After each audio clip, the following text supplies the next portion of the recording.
इस मॉड्यूल में हम डिस्कस करेंगे food chain, flow of energy in a food chain और फूड वेब के बारे में। सबसे पहला टॉपिक पढ़ते हैं फूड चेन।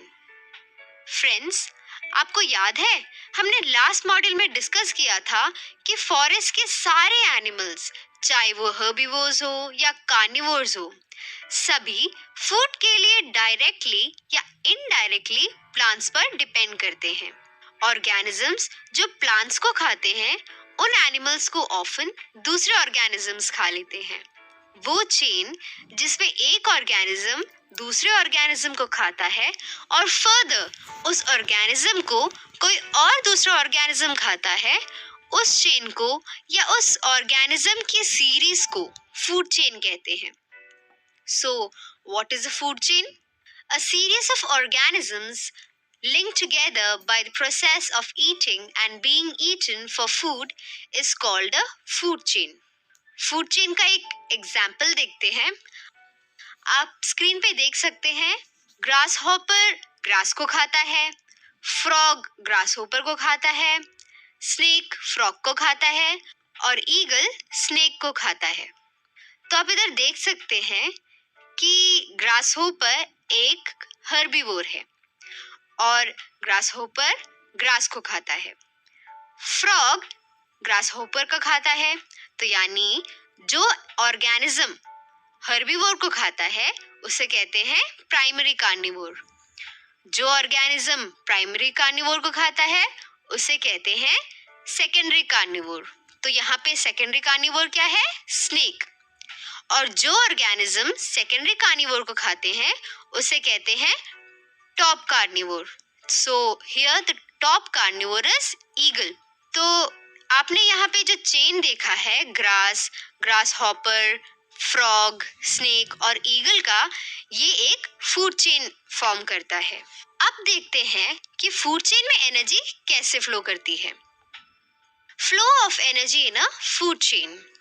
फ्रेंड्स, आपको पता है सारे ऑर्गेनिजम्स को फूड से एनर्जी मिलती है। That is, all organisms get energy from the food they eat. Food chain एक सिंपल रिप्रेजेंटेशन है नेचर में प्रेजेंट एनर्जी के फ्लो का। वो कैसे? अर्थ में एनर्जी का अल्टीमेट सोर्स है सन, यानी अर्थ में सारी एनर्जी सन से आती है। ये सन की एनर्जी डायरेक्ट प्लांट्स को मिलता है एज लाइट एनर्जी, जो कन्वर्ट हो जाता है केमिकल एनर्जी में ड्यूरिंग फोटोसिंथेसिस। जब प्लांट्स को एनिमल्स खाते हैं तो प्लांट से ये एनर्जी एनिमल्स में ट्रांसफर हो जाती है। जब इस एनिमल को कोई और एनिमल खाता है तो वो एनर्जी उस एनिमल से दूसरे एनिमल में ट्रांसफर हो जाती है और ऐसे ये एनर्जी ट्रांसफर होती रहती है। So, let's revise it again. The sun is the ultimate source of energy on the earth. Plants get light energy from the sun and change it into chemical energy during photosynthesis. When animals eat the plants, this energy is transferred to the animals. When an animal eats this animal, this energy gets transferred to that animal. For example, जब एक grass hopper grass को खाता है तो grass से energy grass hopper में transfer हो जाता है। सो इधर आप देख सकते हैं, ग्रास के पास एनर्जी आती है सन से, और जब ग्रास हॉपर ग्रास को खाता है तो ग्रास की एनर्जी ग्रास हॉपर के पास ट्रांसफर हो जाती है।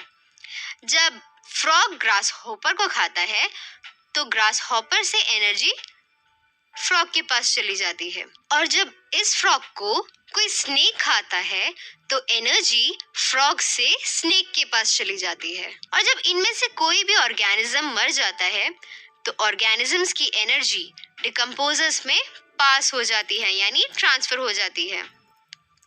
आपको पता है energy is always transferred from producers to primary consumers and then to secondary consumers.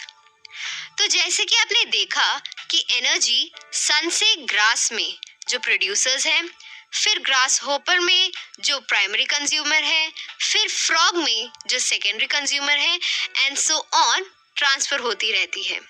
So food chain हमेशा प्रोड्यूसर्स ही स्टार्ट करते हैं, यानी हमेशा प्लांट से ही फूड चेन स्टार्ट होती है।